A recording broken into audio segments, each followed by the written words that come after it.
Fala, abençoados, sejam todos muito bem-vindos. E hoje o tema é por que os carboidratos são um problema no processo de emagrecimento e teremos uma convidada especial também, né? A doutora Regina Nogueira vai conversar comigo hoje sobre esse assunto, viu? Doutora, seja muito bem-vinda. Chefe Michel, abençoado. Prazer, é uma honra enorme. Que maravilha. Fico muito feliz aí por ter aceitado o meu convite. Muito obrigado por estar nessa luta aí comigo contra a desinformação e contra essa epidemia, enfim, de alimentação ruim, de excesso de peso, de tudo tudo vem a partir da desinformação, né? Que muitas vezes até nós já fomos iludidos lá atrás, né? Com certeza, com certeza. Os nossos hábitos, a alimentação, tá tudo muito deturpado. A gente tem muitas informações, informações vindo de todos os lados. E a gente está aqui, né, tentando passar as informações de uma maneira mais específica, que as pessoas entendam que tudo vem dos hábitos também, que não é só alimentação, é tudo que você faz com a sua saúde, e a alimentação é um ponto muito importante. Então, esse trabalho que você faz é muito importante. Eu sou fã há muito tempo, hein? Obrigado, obrigado. Então, assim, eu acho que é muito importante, né? Eu sempre falo até pro Dr. William, né, e pro pessoal que está junto com a gente nessa luta, que é muito importante esse trabalho da gente estar ali conversando com o pessoal e desmistificando muitas coisas que ainda tem muita desinformação, né? E principalmente eu vejo que vocês, né?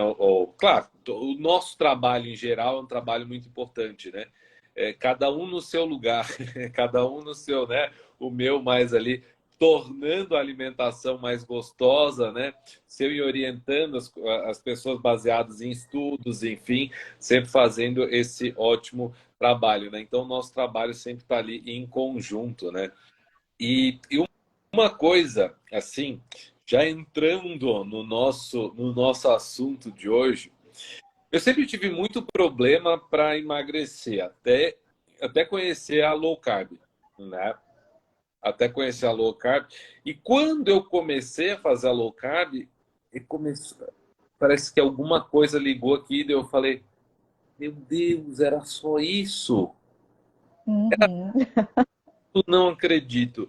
Porque não parecia ser tão fácil assim, porque eu fiquei quase 30 anos tentando, né, emagrecer, quer dizer, quase 30 anos não, mas enfim, que eu estou contando desde que eu nasci. Quase foi uma luta eterna, né? Enfim. E aí eu briguei a minha vida inteira com a balança. E quando deu esse estalo, eu falei, meu Deus, era só isso. Eu preciso contar para o mundo, né? Que foi por isso que eu comecei Instagram e tudo mais, né? E eu sempre fiz aquela dieta convencional. O que que, o que você acha, né, que tem de errado naquela dieta convencional? Pois é, Michel, a sua história é muito parecida com a minha. Eu sempre tive problema, né, de peso desde a infância. Fiz dietas mil e sempre as dietas clássicas, né? Cortando gordura, procurando coisas desnatadas, integrais, muito carboidrato, e sempre oscilando muito o peso. Perdia, né? Fazia aquela dieta. Fui assinante da revista Boa Forma, quem não foi aqui, né? Para fazer a dieta dos 7 dias de sanduíche, dieta dos 7 dias de não sei o que lá, da sopa e etc. Então, sempre tive essa dificuldade, conseguia perder um certo peso, mas como quando largava a dieta, voltava, e com os anos o ganho de peso foi ficando cada vez mais difícil perder, né? E oscilando sempre para cima. E eu sou médica, a minha especialidade é anestesiologia. A nossa formação de nutrição na faculdade, embora, né, as pessoas busquem muito os médicos para orientações sobre alimentação e etc e tal, a nossa formação de nutrição é muito limitada, muito mesmo limitada. Nossa informação sobre nutrição, e isso eu digo como um todo, né? Macronutrientes, micronutrientes, necessidades diárias, isso tudo é muito por cima, não é nada aprofundado. E, infelizmente, a gente é buscado para esse tipo de orientação e acaba passando essa orientação meio que, né, massificada das diretrizes.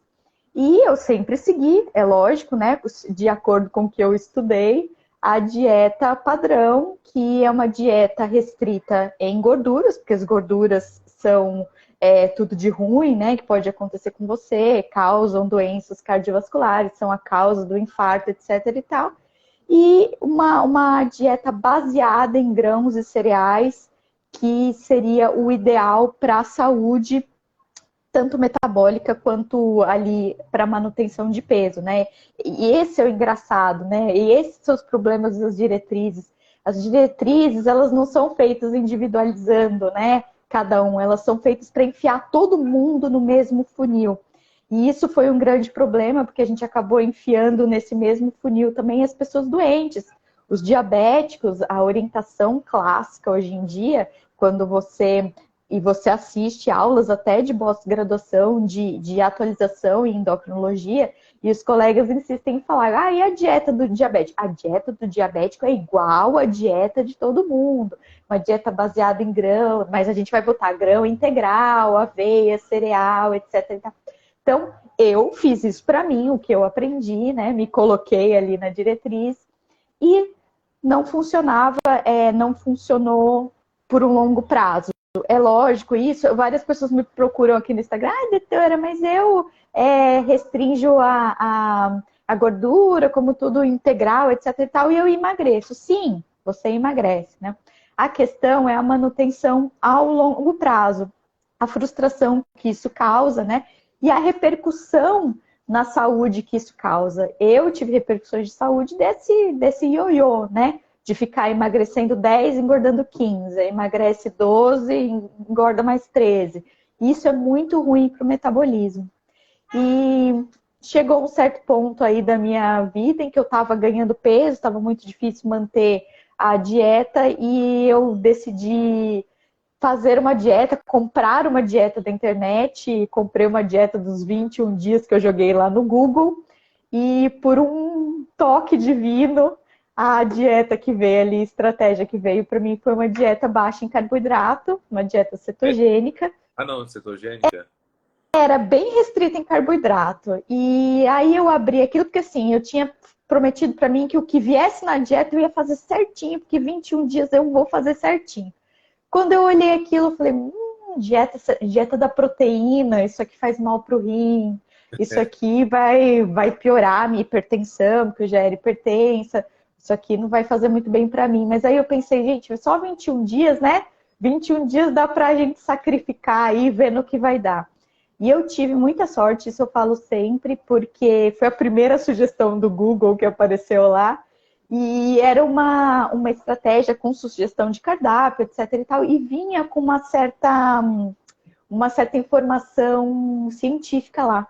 Ele relatava alguns estudos observacionais que relacionavam a quantidade de carboidrato que as pessoas comiam com o ganho de peso. E quanto mais carboidrato as pessoas comiam, aparentemente, mais peso elas ganhavam.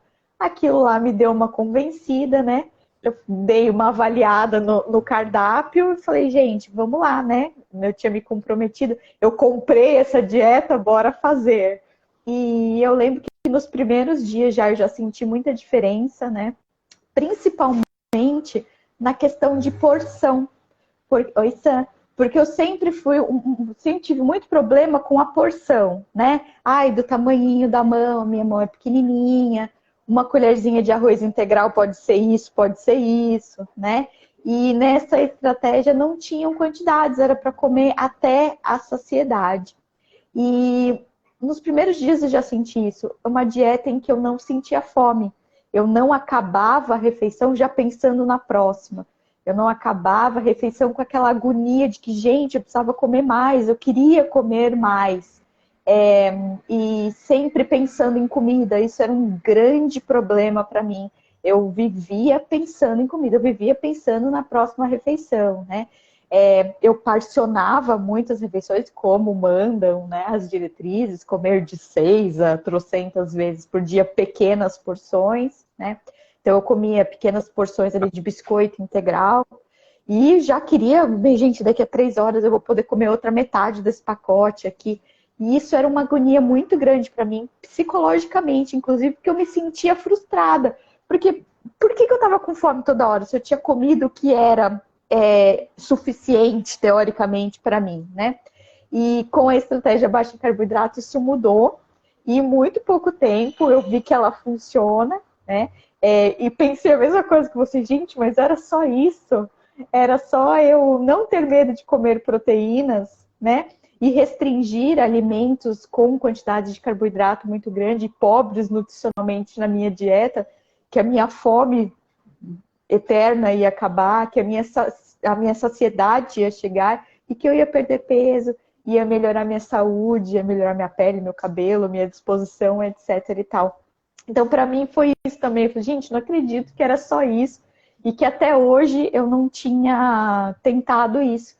E como foi tão bom para mim, eu decidi também fazer o Instagram, falar sobre isso, porque outras pessoas precisavam saber disso, porque com certeza, como eu, muita gente ainda não tentou ou não se manteve na estratégia por medo. Porque em algum momento alguém falou, isso não é bom para você, isso vai te prejudicar, carboidratos são essenciais, etc e tal. Então a gente está aqui para orientar as pessoas e para dar esse suporte para quem quer tentar mudar mudar o estilo alimentar mesmo. Não é uma dieta. E Isso parece praxe, né? Parece clichê. Toda vez que a gente fala, mas que balela, né? Não, não é. Assim como o veganismo, por exemplo, que é uma mudança de paradigma, né, na vida da pessoa. E não estou estimulando ninguém a ser vegano, né? Porque tem uma série de problemas aí de saúde, né? Mas nesse ponto é um pouco parecido, porque é uma mudança de estilo de vida mesmo. É lógico que você começa com a dieta, né? E eu falei isso para o grupo das meninas que estavam comigo. Venha pelo motivo errado e fique pelo motivo certo, né? Às vezes isso acontece mesmo, as pessoas começam e depois você percebe que é toda uma estruturação. Você acaba estruturando todo o seu estilo de vida de uma forma diferente, vendo a nutrição de uma forma diferente. Então, por isso que o nosso trabalho é muito importante de tirar o medo, né? Às vezes tirar a barreira da pessoa que quer tentar, pelo menos, começar a fazer essa mudança no estilo de vida como um todo. com certeza. Eu até falei, voltando àquela parte que você falou dos grãos ali, eu ontem fiz uma live e eu falei uma coisa que eu sempre, eu sempre falo, que a gente na natureza, a gente vê o leão comendo o quê? Carne. O leão não está lá comendo mato, né? A vaca não está comendo carne. Né? E a gente come justamente os dois, né? A carne e o mato, né? A gente não está preparado para comer os grãos, né? Não é da nossa espécie. E isso é muito recente, né? Data há 10 mil anos atrás a produção dos primeiros pães, né? Que veio logo ali junto com a agricultura, né? Então, essa facilidade, né, do consumo de carboidratos é muito recente, né? A gente não tinha isso. A nossa espécie, as pessoas às vezes esquecem que nós somos animais e a gente tem um estilo de alimentação adequado para nós. E ele não é baseado em produtos ultraprocessados, né? A nossa alimentação não é baseada nisso. E daí, por isso que deu tanto problema, né? E principalmente, eu acho que a gente vem mais fazendo esse trabalho porque tem se intensificando agora, nos últimos 50, 70 anos, que vem, nossa, sabe, absurdamente. E eu acho que, assim, cada vez mais, os últimos 10 então, nem se fala. Tá muito, muito absurdo. E, gente, vamos entender que a alimentação no passado era muito mais densa em nutrientes, né? Exatamente. Exatamente. E às vezes, né, a gente ouve as pessoas que advogam contra, né, falando, porque uma estratégia baixa em carboidrato é muito restritiva, etc e tal. Só que, assim, não é questão de restrição, é questão de como foi a nossa evolução, como a nossa fisiologia se desenvolveu. Isso você não pode negar, né? Não é você definir que comer grãos é melhor, que vai mudar a sua fisiologia que foi adaptada por milhares de anos, né? Todo mundo fala, mas seres humanos são onívoros, nós estamos capacitados a comer vegetais e grãos. Sim, estamos, e isso, de certa maneira, manteve a nossa espécie. Só que na nossa evolução, embora nós possamos comer aí os dois extremos, né, que as pessoas gostam, né, plant-based e plant-based, né, nós podemos, a maior parte da energia consumida por nós sempre foi de origem animal, sempre foi.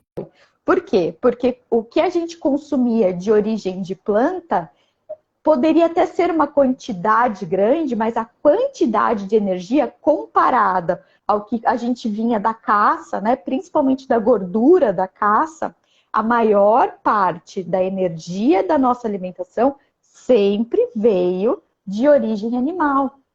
Então, a gente ser capaz de comer os dois não significa que é o melhor para a gente. Foi uma questão adaptativa, né? Até a Revolução Agrícola, que é muito recente na história humana, se a gente for ver como um todo, né?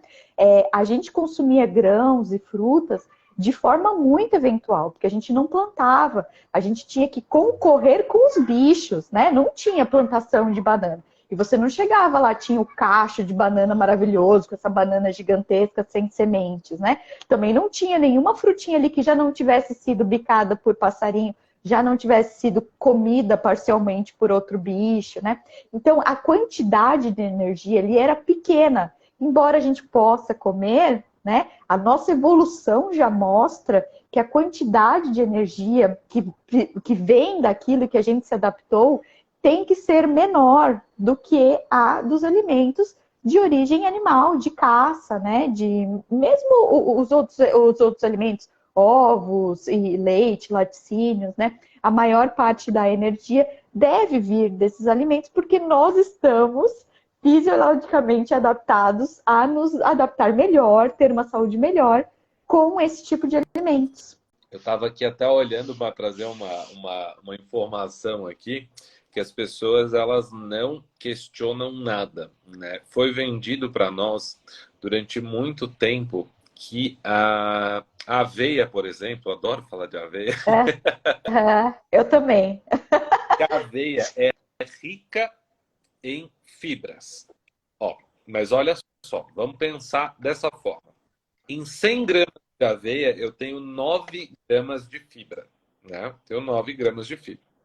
Só que em 100 gramas de aveia, eu tenho... Deixa eu ver, peraí, tá falando... É aveia mesmo. Eu tenho 66 gramas de carboidratos. Me responda uma coisa. A aveia, ela é rica em quê? Não precisa, Exatamente. não precisa nem ir muito além, para ela é rica em carboidrato. Ela tem fibras, mas ela é rica em carboidrato. Então, se a gente colocar na balança, ela é muito mais uma fonte de energia sem muitos benefícios do que fonte de fibras. Exatamente. E isso é repetido tantas vezes e as pessoas não questionam, né? E às vezes até por armas, né? São pessoas importantes que falaram e a gente caiu nessa. E mesmo a nossa diretriz que definiu que a nossa ingesta de energia deve vir ali 40% a 60% de carboidrato, não veio porque o carboidrato é melhor, né? O que aconteceu? Aconteceu que a gente definiu de uma forma errônea que a gordura seria um problema. Então, a gente teria que diminuir a quantidade de gordura da nossa ingesta. A proteína, a gente sabe que a proteína é limitada, a gente não consegue consumir muita proteína. Então, o carboidrato foi eleito para aumentar o nosso volume da dieta ali, porque foi o que sobrou. Não é porque ele é altamente nutritivo, como vendem, né? Porque não é. Comparado com carne, comparado até com vegetais de baixo amido, né? Os grãos, os cereais, eles são pobres nutricionalmente, eles são ricos em carboidrato, eles são fonte de carboidrato. A gente tem um problema muito grande, Michel, quando a gente fala que o carboidrato é o problema, porque existe uma dificuldade de entendimento das pessoas. Quando eu e você, a gente ouve carboidrato, o que você pensa? Amido, glicose, né? Sim. Quando as pessoas ouvem carboidrato, elas ouvem pão, macarrão, né? Bolo. O carboidrato em si, e aí vem, né, a nutricionista falando, carboidrato, o corpo não vive sem carboidrato, carboidrato é essencial. Sim, o carboidrato é essencial. O carboidrato que eu e você a gente entende, né? A glicose é essencial, né? A frutose é um problema para a gente entende. Quando a gente, profissional da saúde, ouve carboidrato, a gente pensa em glicose, frutose, galactose, ali, né? Os monossacarídeos, disacarídeos. As pessoas ouvem pão, macarrão, né? Aveia. São esses os carboidratos que são os problemas, né? São, na verdade, alimentos que são altamente ricos em carboidratos e que não têm muito mais a oferecer, a não ser os carboidratos.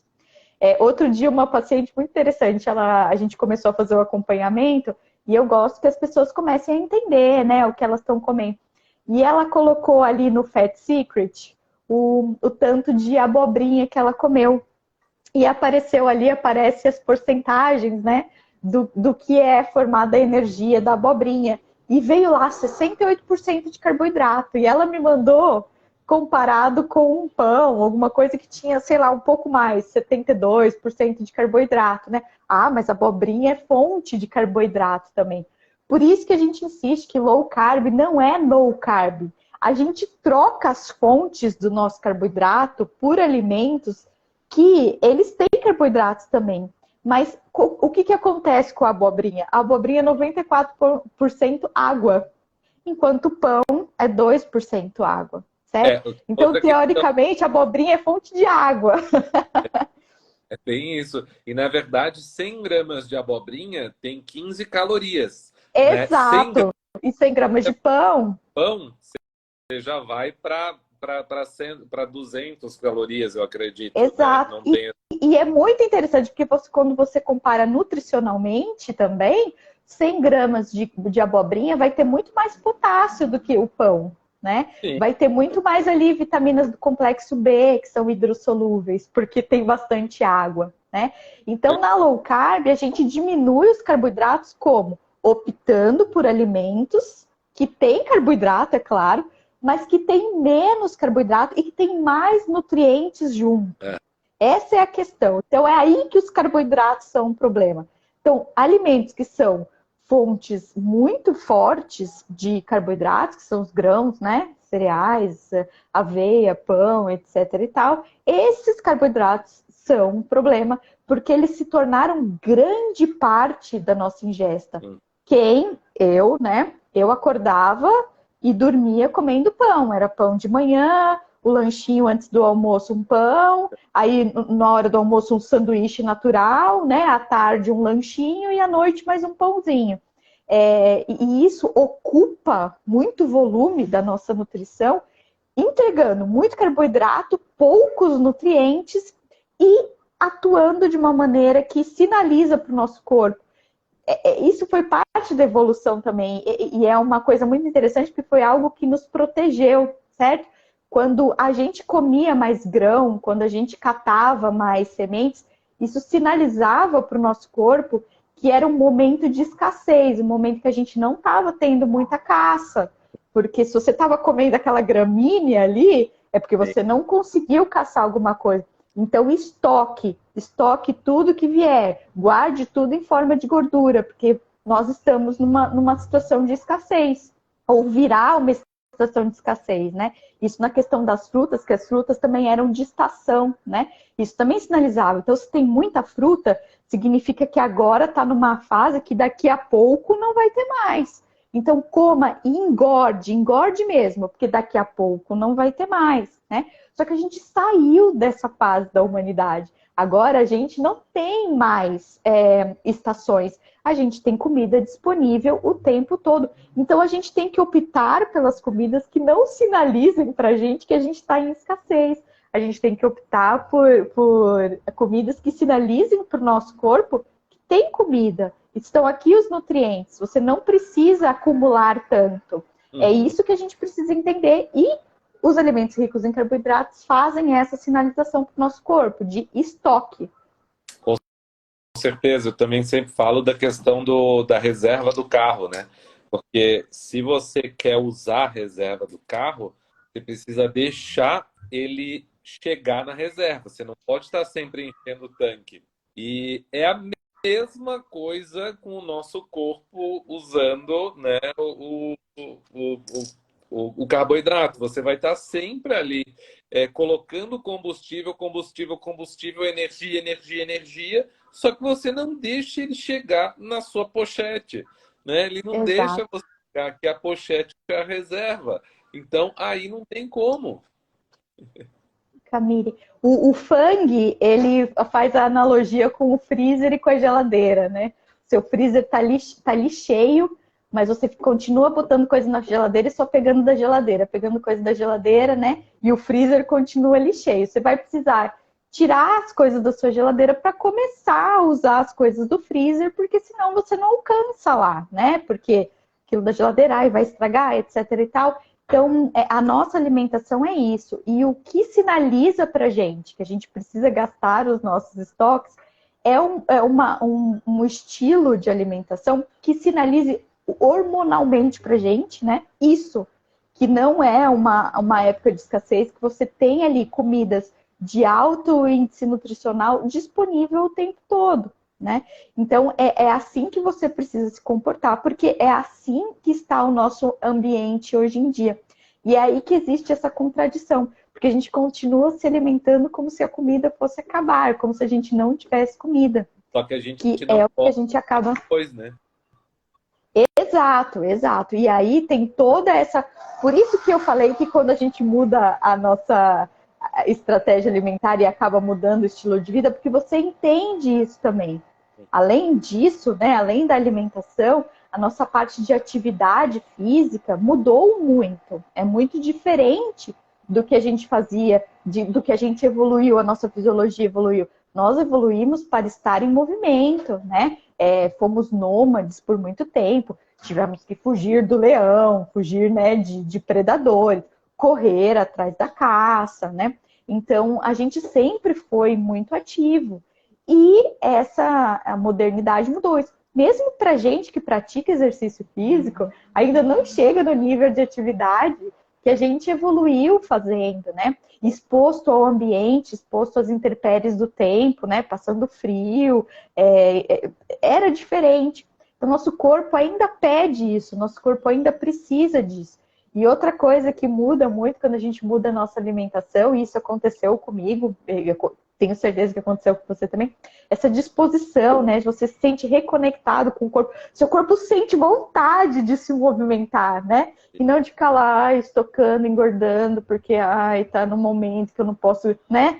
Então, tudo se conecta, tudo se conecta. Quando você se alimenta da maneira que a sua fisiologia pede, a sua disposição volta, você sente que seu corpo precisa se movimentar. E se movimentando, você melhora sua disposição cardiovascular, melhora a sua composição física, acaba tendo que gastar mais calorias, acaba podendo comer mais. Então, tudo se conecta. É fundamental nesse processo, né? Se sentindo bem com o corpo. Eu costumo dizer para o pessoal que não é uma questão aí de, de, de entrar naquela onda de ação e tudo mais. Existe vamos ficar, não vamos entrar naquela coisa de não poder ter uma pochetinha, não poder ter Não, celulite, não poder ter não é estresse, sobre isso. pelo amor de Deus. Agora, não vamos aceitar, né, aceitar o sobrepeso como uma coisa, né, que tem que se aceitar. Não, isso não deve ser aceito. A gente não pode entrar nessa hipocrisia, né? Agora não adianta querer falar que uma celulite, uma pochetinha é você, né? Vamos se aceitar nesse ponto, não no outro ponto. Exatamente. Tem uma grande dificuldade das pessoas entenderem, né, que ser magro, ser saudável metabolicamente não quer dizer ter um corpo né, escultural, nem esculpir. São coisas ali diferentes, mas que as pessoas confundem muito, né?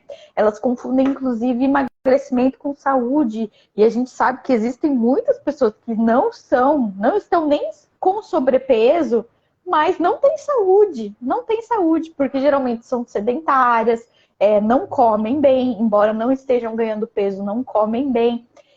Então também isso também tem essa parte da gente de explicar sobre isso, as pessoas entenderem que não é você ter 3% de gordura corporal e todos os músculos à mostra que define que você é uma pessoa magra e saudável, né? E ao mesmo tempo, ter um peso normal ali também não. Então a gente precisa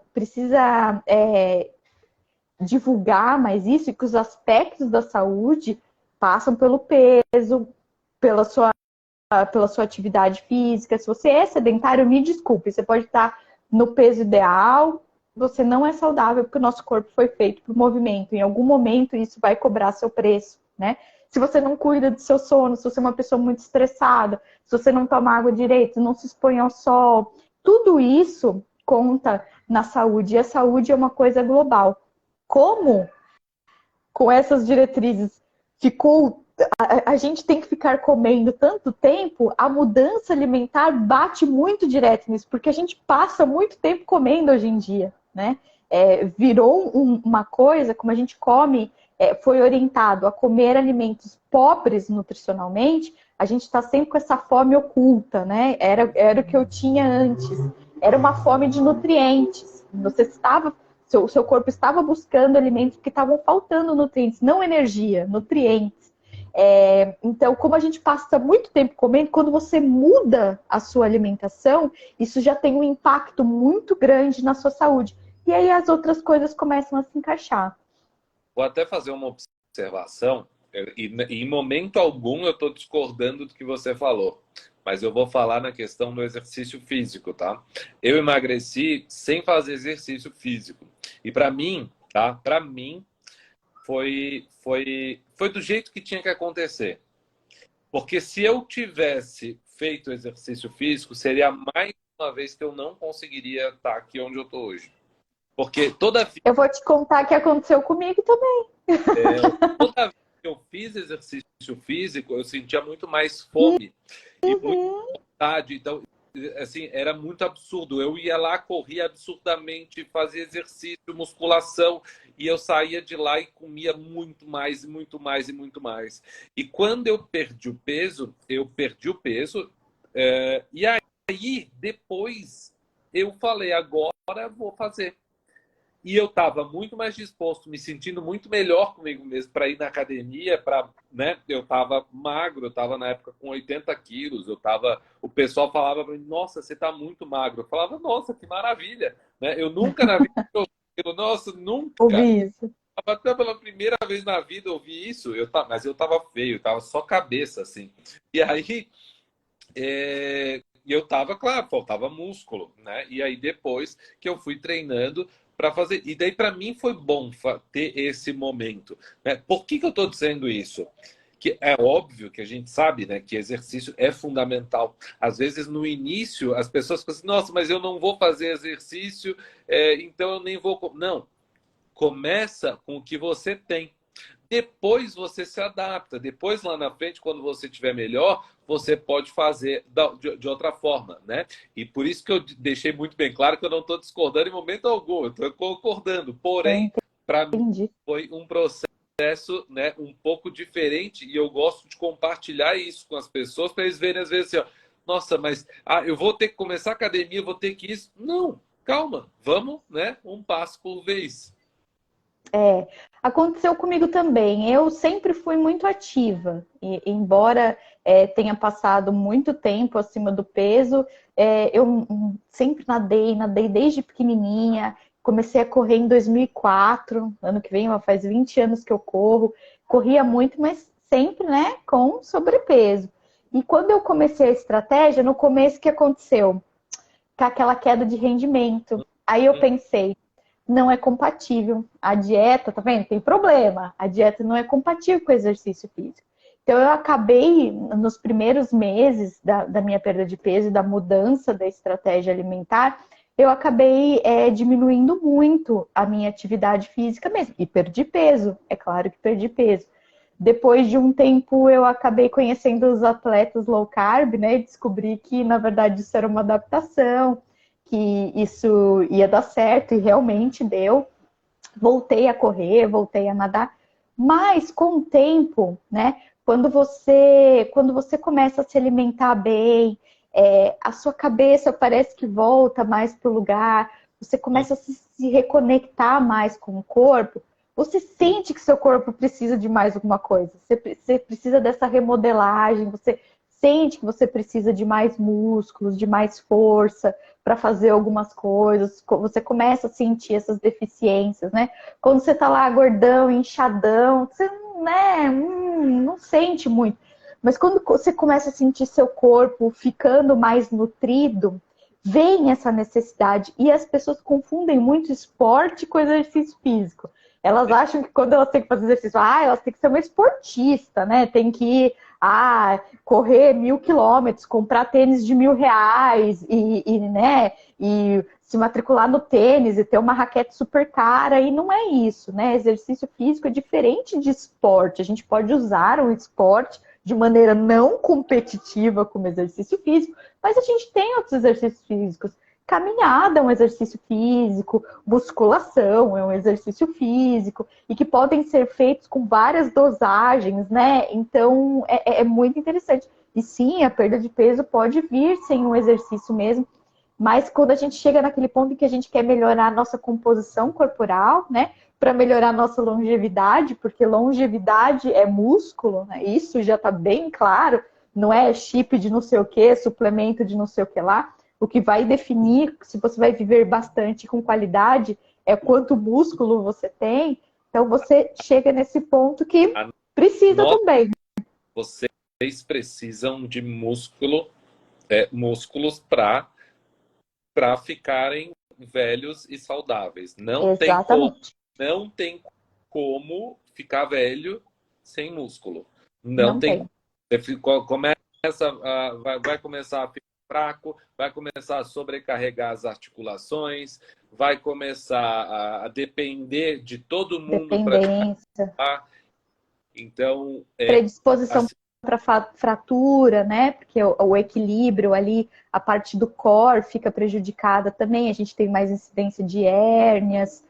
Ou seja, né? Músculo é saúde. Eu tenho. Saco. Mas, enfim. Eu tenho, volta e meia, tá me enchendo o saco. Mas é isso, né? Fazer o quê? E imagina se eu não estivesse fazendo academia, imagina se eu não tivesse Exato. hein? Exato. Então, é muito coisa. A Débora, ela colocou assim, ó, muito bom vocês falarem justamente isso. Eu perdi 45 quilos na low carb sem exercício e me preparando devagar agora com os exercícios.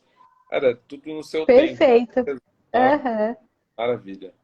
Muito Um bom. grande problema da estratégia que muita gente critica e é isso. Precisa de ajustes durante a caminhada, né? Às vezes as pessoas falam, porque aí eu fiz low carb, perdi 40 quilos, mas aí depois comecei a perder massa muscular, etc e tal, porque precisa de ajustes. Você que perdeu 42 quilos, seu metabolismo não é o mesmo do que quando você tinha 42 quilos a mais. Então, às vezes, você precisa de uma ajuda para uma adaptação. Isso acontece muito com o jejum também. As pessoas começam e perdem muito peso no começo com uma estratégia de jejum, e daqui a pouco, é porque meu cabelo tá caindo, porque eu tô perdendo músculo, etc e tal. Por quê? Porque precisa de ajuste. A partir do momento que você muda sua composição corporal, a estratégia precisa de ajuste também. É aquela sazonalidade do nosso corpo mesmo. É o seguinte, eu acho que o pessoal às vezes confunde um pouco, porque necessita de ajuste em qualquer estratégia. Exato, exato, era isso que eu ia falar. Ah, olha, só para você, o povo reclama, que cai cabelo na low carb, tá? Que eu não sou Cai parâmetro. na low fat também. Nossa, uma vez eu perdi quase todo o meu cabelo fazendo uma dieta baixa em gordura. Viu? Então, tem isso. É a mudança radical, qualquer restrição, né, que você tiver, você vai mudar. E é basicamente por conta do déficit calórico, né, que você vai ter. Enfim, claro, tem a questão dos nutrientes, enfim, Exato. mas é do, E a partir do... do momento que você começa a colocar também exercício físico na sua estratégia, suas demandas mudam, né? Se é uma coisa mais aeróbica, o consumo calórico vai mudar, o consumo de água vai mudar, de eletrólitos muda. Não consigo mais fazer low carb porque eu corro, sinto dor de cabeça, né? Gente, precisa prestar mais atenção na hidratação, precisa prestar mais atenção no sal, nos eletrólitos. Não é o problema, não é a estratégia em si, é você se adaptar dentro dela, né? E muitas vezes as pessoas usam isso para largar a estratégia e dizer que não funciona. Tá vendo? Não funciona. Então, aqui está mais um ponto que eu queria reforçar, né? Que não é isso. Na verdade, são ajustes que precisam ser feitos. O problema não está na estratégia em si, e sim como ela está sendo praticada para o seu momento. É claro que você pode ter conseguido emagrecer. Muita gente consegue emagrecer muito numa low carb mesmo, mais moderada, né, com mais vegetais, etc e tal, e depois que perdem mais peso e começam a fazer exercício físico, se veem ali com dificuldade de ganhar massa, com muita astenia, muita fraqueza, etc e tal, porque agora é o momento de fazer uma low carb mais animal based, com mais proteína.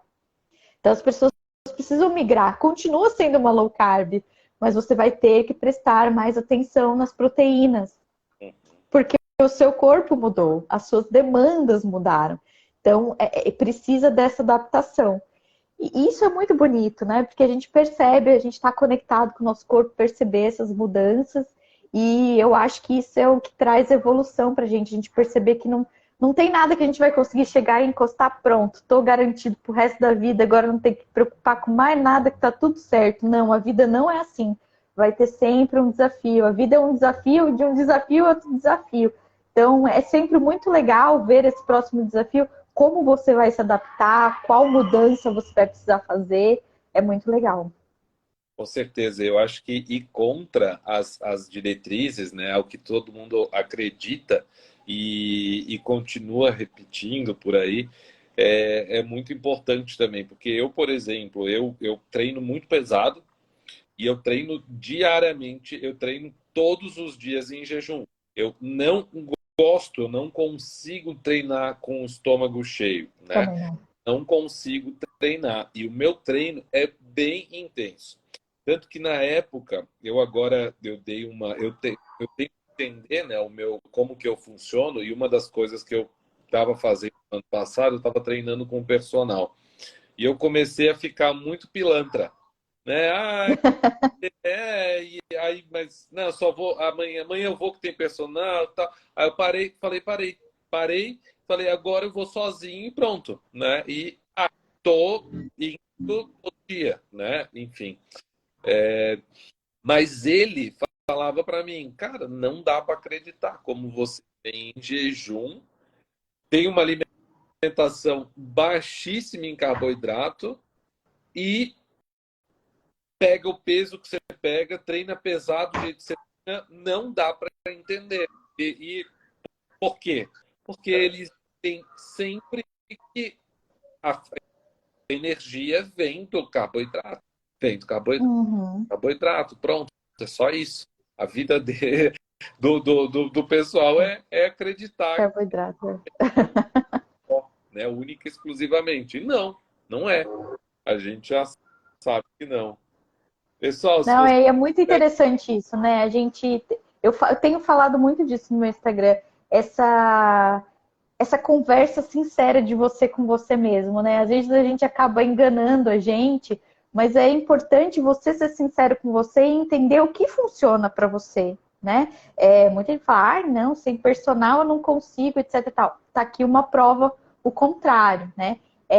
Eu também, eu não gosto de academia, não é um ambiente que me agrada. Então, eu estudei, fiz uma academiazinha aqui em casa, comprei os pesos, treino aqui, tenho aulas, etc e tal. E isso foi o que funcionou para mim, funcionou muito bem. E agora eu senti uma necessidade de fazer alguma coisa diferente. E agora eu comecei o CrossFit, agora eu sou CrossFitter. ah, E aí o pessoal já veio me perguntar, doutora, mas você vai fazer CrossFit em jejum? Vou fazer CrossFit em jejum. Parei, fui ontem, fui hoje, etc e tal. Porque é o jeito que eu me sinto bem, é uma coisa que eu não vou forçar para mostrar que é isso. É como eu me sinto melhor treinando. É o que me estimula a treinar, o que me faz ir ao um ponto mais forte que eu consigo. As pessoas têm que ter essa sinceridade de conversar com elas mesmas para conseguir perceber o que funciona especificamente para elas. Às vezes o jejum não funciona, né? No começo do dia, às vezes no final da tarde. A pessoa precisa ir testando, precisa às vezes procurar ajuda para alguém para ajudar a encaixar tudo isso. Mas é entender o que funciona para cada um que vai levar ao sucesso. Não tem jeito. alguma sugestão para amenizar o aumento da glicemia em jejum? Primeiro, acho que já o que é normal, né, na pessoa que A gente pode ter esse aumento da glicemia de jejum de uma forma isolada em pessoas que estão na estratégia, principalmente com uma restrição maior de carboidratos, que é uma resistência fisiológica à insulina ali na parte da manhã. Isso pode acontecer, geralmente é meio adaptativo, acontece mais no começo e depois melhora. Não são, não costumam ser alterações muito grandes, né? A gente não tem aí glicemias maiores do que 110, por exemplo, em jejum. E a gente vê, junto com essa glicemia isolada de jejum mais aumentado, uma hemoglobina glicada, que é a média, né, das suas glicemias dos últimos 3 meses, normal ou caindo, se você é diabético e está tratando alguma coisa. Então, geralmente não é uma preocupação. Pode acontecer sim, mas não costumam ser valores muito altos, muito fora do padrão. falar de um caso isolado quando você só tem uma informação. É, essa semana eu falei disso muito no meu Instagram, né? A gente passa informação, mas aí a pessoa fica naquele limite de saber um pouco mais que as outras, mas saber menos do que precisa, né? Então, de repente a pessoa está medindo ali a glicemia de jejum dela todo dia, ou solicitando no laboratório, né? Recorrentemente, sendo que não há indicação, né? Se você não é diabético, está perdendo peso, não tem outros sinais de alerta, pare com essa noia, né? De ficar ali aferindo a glicemia toda hora, isso tem um custo, né? A menos que você seja diabético e que esteja fazendo um acompanhamento, aí é outra coisa. Por isso que a gente fala que exames e resultados de exames são individuais, né? A gente tende a generalizar tudo, mas toda vez que o médico solicita um exame, ele tem que ter uma hipótese antes disso. Infelizmente, as coisas estão massificadas, porque a gente faz aquela consulta rápida, então eu peço esse batalhão de exame para todo mundo e pronto, né? Mas não é assim que deve ser. Cada exame eu tenho que ter uma hipótese pré-teste, né? Eu estou pedindo esse exame por quê? Porque eu suspeito de alguma coisa. Não vou atirar para todo lado e ver o que vem, né? E infelizmente as pessoas solicitam isso para o médico e aí elas mesmas acabam avaliando os seus exames, faltando um conhecimento, né? Porque uma glicemia de 105, por exemplo, numa pessoa obesa, diabética, significa uma coisa. Que já está tomando remédio, significa uma coisa. Num atleta, significa outra. Numa pessoa que tem uma doença crônica, progressiva, significa outra, né? Uma precisa de intervenção, outra não precisa. Uma pessoa que está fazendo uma dieta, significa outra coisa. Então, aquele número não diz nada sem a pessoa que o porta, né? A gente pode ter, por exemplo, uma hemoglobina de 12, né? Que é uma hemoglobina normal. E se a gente vê isso num homem muito grande, pode ser baixa, mas é normal ali, mas pode ser baixa. Numa pessoa que acabou de sair de uma cirurgia, estava com 17, caiu para 12, é uma queda importante. Numa mulher é normal, né? Numa mulher em idade fértil, numa mulher que tem muito sangramento, então pode ser que esteja caindo. Então, precisa de toda a avaliação da pessoa e não só do número, porque eu recebo isso muito no Instagram. Doutora, minha insulina é 12, é muito? É pouco? Não sei, né?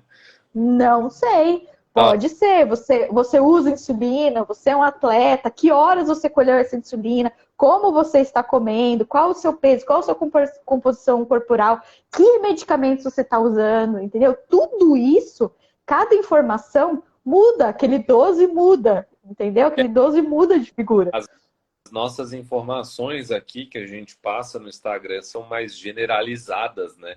Não tem como a gente individualizar e atender a todos. Não então, tem. Muito a gente procura alertar, né? Alertar e falar um pouco do que as pessoas precisam se preocupar, né? Mas é óbvio que nada disso, né, dispensa um profissional ali que de fato saiba acompanhar, né? Esse é um grande problema.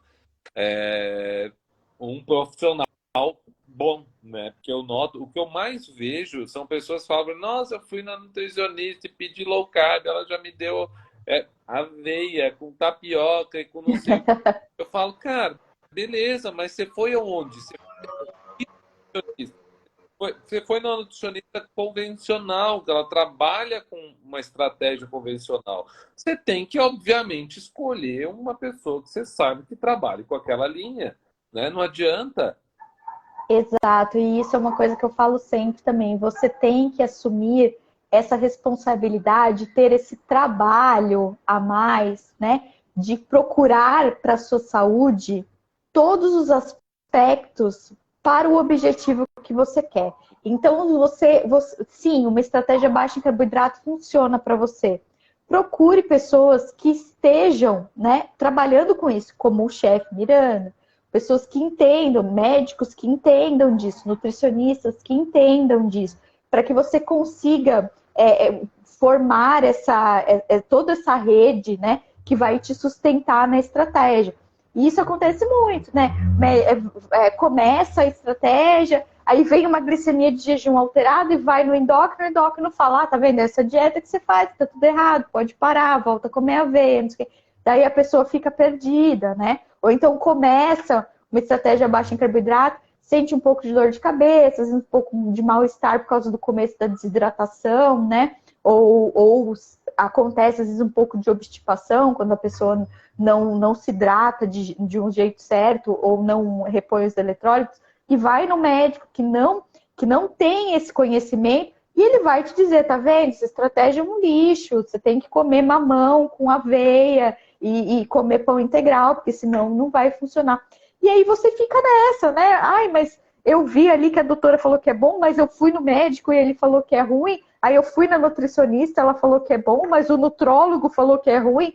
Então você tem que ter essa postura proativa de procurar profissionais todos integrados na sua estratégia. E isso acontece muito, vou usar de novo os veganos como exemplo, né? Embora eu não ache que é uma estratégia de saúde, mas o vegano vai no nutricionista especialista em vegano, no médico que é especialista em vegano, né? Às vezes tem um treinador que é especialista em veganos. Então você tem que ter ali uma equipe profissional que esteja alinhada na estratégia que você escolheu. Senão você vai sofrer, isso vai bater cabeça e vai sentir dificuldade. Então, precisa sim, precisa procurar pessoas que estejam alinhadas com o que você escolheu e com essa trajetória que você quer fazer. Com certeza. É que nem algumas pessoas às vezes vêm no meu perfil e falam, ah, mas um pouquinho disso pode, um pouquinho daquilo pode. E eu falo, cara, se fosse isso, eu, o meu Instagram não seria Procure o chefe flexível, low uai. carb, né? Seria underline dieta flexível, seria Aham, exato. coisa menos low carb. Então eu não vou compactuar. Eu acho que eu sou um dos últimos ainda, um dos únicos que continua trabalhando com a low carb clássica, com a low carb eu sou da resistência. Eu sou aqui, ó, eu não vou, um pouquinho de não vou fazer coisa que eu não acredito. Eu não acredito porque as pessoas falam, ah, uma banana pode. Ok, mas assim, se eu coloco uma banana, eu me abre a porta do inferno. Eu saio, porque banana para mim, ela é muito doce. E eu só fui entender isso quando eu fico muito tempo sem comer doce, como, por exemplo, como uma banana, eu acho a banana extremamente doce. De fato, ela é doce se comparado às outras frutas. E, e assim, para mim, ela me dá uma vontade absurda de comer doce. Daí eu vou para drogas mais pesadas. Daí Aham. eu quero outras coisas, enfim. E eu não acho que deve entrar alimentos É, desse. eu tenho essa mesma impressão. Banana para mim é uma coisa assim muito difícil. Meu marido é o louco da banana, sempre tem banana aqui em casa.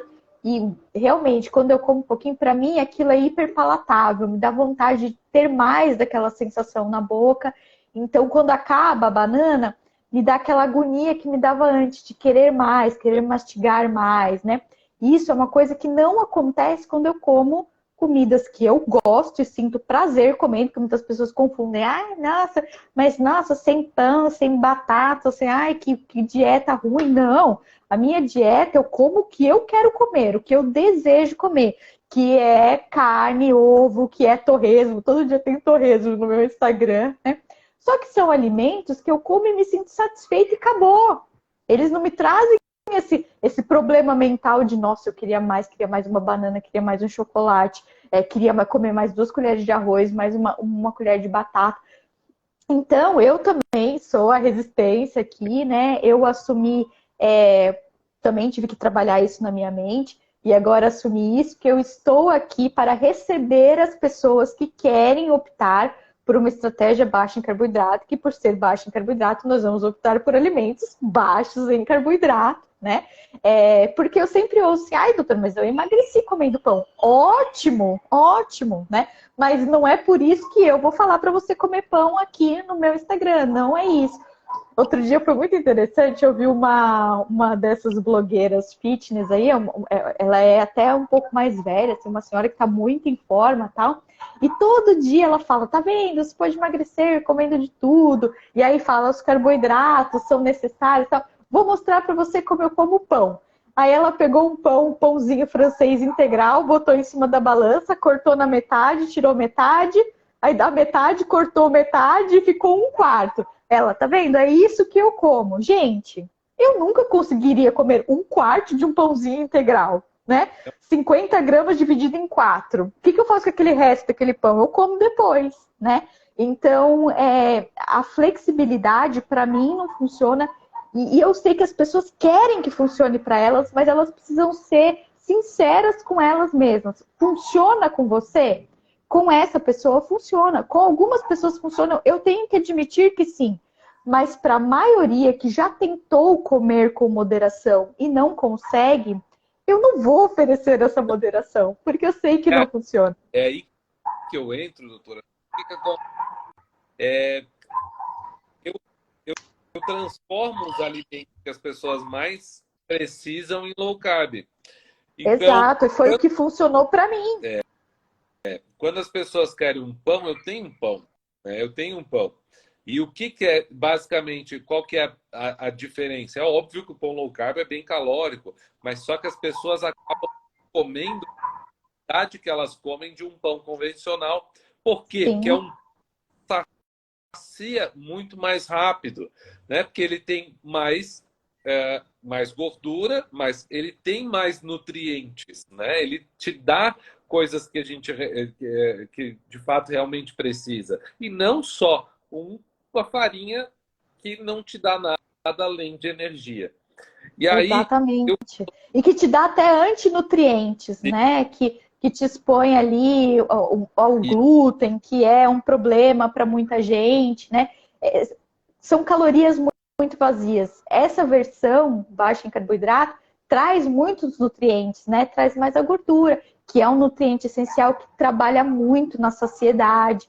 Então, isso é real. Você não consegue comer como eu comia um pacote de pão integral, que tinha um pão integral aí, que deve ter até hoje, que a fatia é bem fininha, que eles até falavam, olha, é só 30 calorias por fatia. E aí eu começava comendo uma, é só 30, duas, mais uma, daqui a pouco foi o pacote, né? Num alimento nutritivo, que é um pão, mas é um alimento nutritivo, você não sente isso, você sente a saciedade, a nutrição, e você come menos. para mim nunca funcionou essa ideia de comer pouco e ficar sempre com fome, como é convencional, né? Fome o dia inteiro. Então, eu sempre, o quanto para mim é uma maravilha, porque eu comecei a entender o que era saciedade. Então, eu vou comer até me sentir saciado. Mas aí muita gente confunde um pouco, né, saciedade e bucho cheio, né? E isso é um negócio que às vezes dá uma certa um pouco nas pessoas. Então, a saciedade a gente tem que entender aos poucos, né? Pela necessidade fisiológica, enfim. A gente vem de uma alimentação tão ruim, tá tão desconectado com isso, que às vezes demora um tempo. Eu passei por isso também, né? Depois de começar a perder peso ali pela low carb, veio um momento em que eu comecei a ganhar peso de novo. Porque eu comecei a pensar, isso aqui é tudo low carb, vou comer até não aguentar mais, né? Você indo de novo para aquela coisa de comer por conforto, comer por emoção, etc e tal. E aí você, de novo, precisa se autoavaliar, precisa conversar sinceramente com você, né? Olha, isso aqui não está funcionando tão bem, vamos voltar. Onde foi que as coisas mudaram? Que pasta de amendoim, para mim, foi um crime, né? E no começo, ai, pasta de amendoim, sem açúcar, que maravilha, baixo em carboidrato. Mas acabei abusando daquilo, né? Passando do limite da saciedade, porque aquilo é muito palatável. Então você precisa conversar com você para entender o que funciona, o que não funciona. Essas coisas vão acontecer, claro. Com certeza. Então, eu acredito que é isso, né? A gente, depois aí de mais de uma hora e bastante conteúdo, né, para esse povo lado, acredito que em breve a gente faz mais algum. E, doutora, tenho muito a agradecer, muito obrigado por tanta informação aí para trazer para esse pessoal. Foi muito bom a nossa conversa, gostei bastante e agradeço muito, viu? Eu que agradeço o convite, foi uma honra enorme. Acompanho o seu trabalho há bastante tempo, adoro muito, principalmente a sua pegada de humor, adoro, gosto muito de trabalhar com isso, com essa coisa mais bem-humorada, assim, acho que traz uma leveza muito boa. E agradeço de novo demais o convite e estou à disposição lá no meu Instagram, quem precisar, quiser tirar alguma dúvida, eu consigo ficar até bem disponível lá para ajudar vocês. Pessoal, muito obrigado pela presença de todos vocês aí. Até a próxima. Obrigado. Boa noite a todos.